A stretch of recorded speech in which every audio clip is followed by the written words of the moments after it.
নমস্কার বন্ধুরা, আবার একটি ভিডিও নিয়ে এসেছি। এটা হচ্ছে বিয়ের রাতে গণপতি বাপ্পাকে তো দেখিয়ে দিলাম। এটা হচ্ছে মেয়ের সিংহাসন বসার জন্য করা হয়েছে। তারপরে বিয়ের পুরো জায়গাটাই দেখিয়েছি।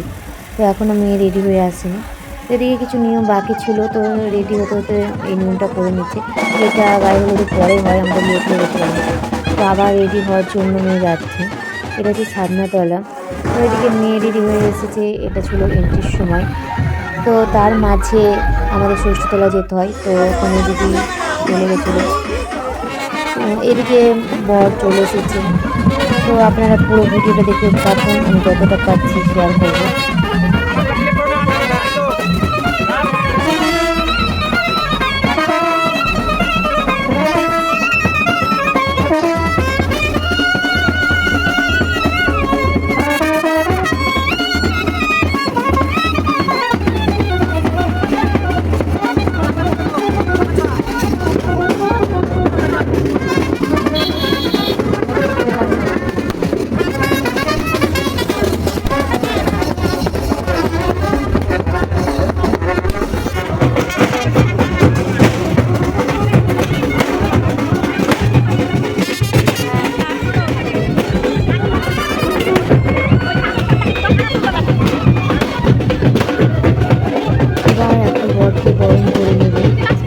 এদিকে মা বরকে বরণ করে নিচ্ছে, যা যা নিয়ম থাকে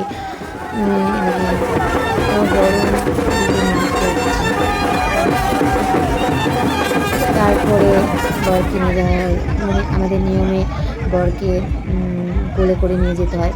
তো এই জামাইবু সব বরকেই জামাইবাবুকে নিয়ে যেতে হচ্ছে, তো এমনি তৈরি থাকে সেই জন্য। এদিকে সব বরযাত্রী চলে এসেছে, তো ওনাদেরকে বসানোর জায়গায় নিয়ে যাওয়া হচ্ছে। আর এদিকে জামাইবু দাদাভাইকে ছাদনাতলায় কোলে করে নিয়ে যাচ্ছে। পুরো ভিডিওটা দেখতে থাকুন, শেষ কী হয়।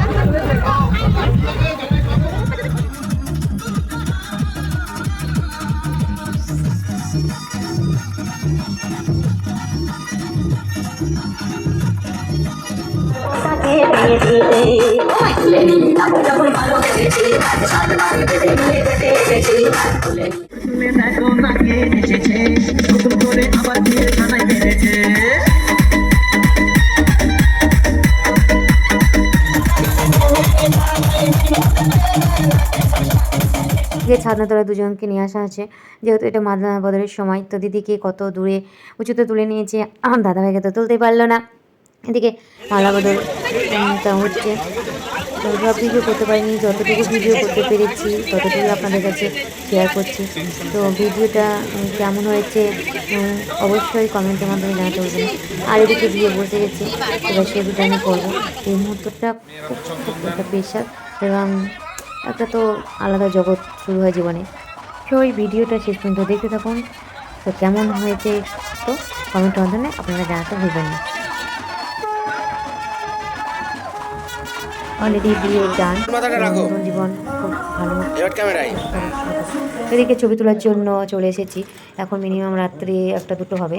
তো কেউ ছিল না, দাদা জামাইবু আমরাই ছিলাম কিছুজন। আমার ভিডিওটি আপনাদের কেমন হলো অবশ্যই কমেন্টের মাধ্যমে জানাতে ভুলবেন না। তো আবার নেক্সট পরে ভিডিও দেখা হবে। আজকে টাটা।